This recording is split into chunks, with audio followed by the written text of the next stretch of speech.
I'd love to, because this is something that actually came about kind of by accident and has now become something I think quite meaningful and I hope what will be considered a great legacy for the Rex Foundation as we move ahead. And that is, 3 years ago we did a newsletter about human rights.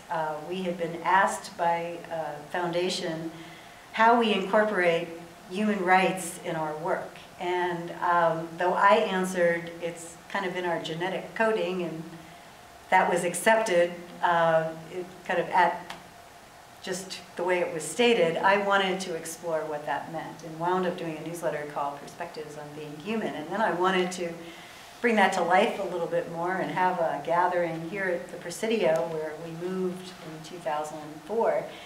And I thought it would be fun to have some of the programs that we funded where arts are used to connect with youth in dealing with social justice issues. And so we started a project to create an original dramatization around the human rights issues. And it ended up being called The World as It Could Be, a Declaration of Human Rights. And we created an original dramatization, which was a collaboration with Destiny Arts Center, the Mime Troupe Youth Theater Project, and Youth Speaks. I raised funds from both corporations and other foundations to make that happen so that we could actually give grants to the participating nonprofits and also arrange to have the performance put on at a high school, which turned out to be Balboa High School, where Jerry Garcia went.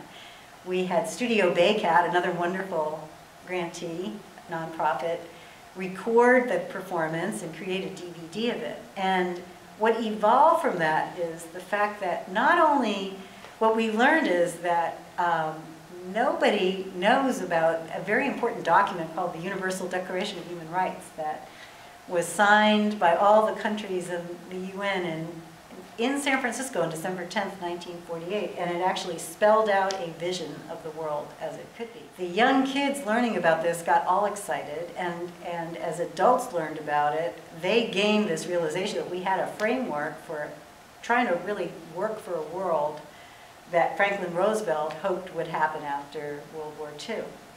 So what became clear was we needed to do what we could to raise awareness about this document because it really creates a frame of reference for positive social change. And secondly, we saw that the arts in the schools were beginning to just go away because of lack of funding. And my thought was, why not use the expertise of our nonprofits using the arts to bring the arts back into the public schools and use them as a key part of teaching the Universal Declaration of Human Rights. And so we began a pilot with Balboa High School 2 years ago to show how we could have the arts become an integral part of teaching with the focus on the Universal Declaration of Human Rights. And we successfully helped the students at Balboa put on their own original presentation on December 10th, 2008, the 60th anniversary of the signing of the Declaration, right at Balboa High School, and it was really quite exciting. And now what we're doing is we're actually creating curriculum. We're working with 2 high schools, one in Alameda County called Arroyo High School, and we're continuing with Balboa to come up with curriculum that we can easily distribute all over to high schools that show how to use the arts as a vital part of teaching the Universal Declaration of Human Rights, and that incorporates a rite of passage to help young people accept responsibility as members of the global community to manifest the words of the document. It's very exciting.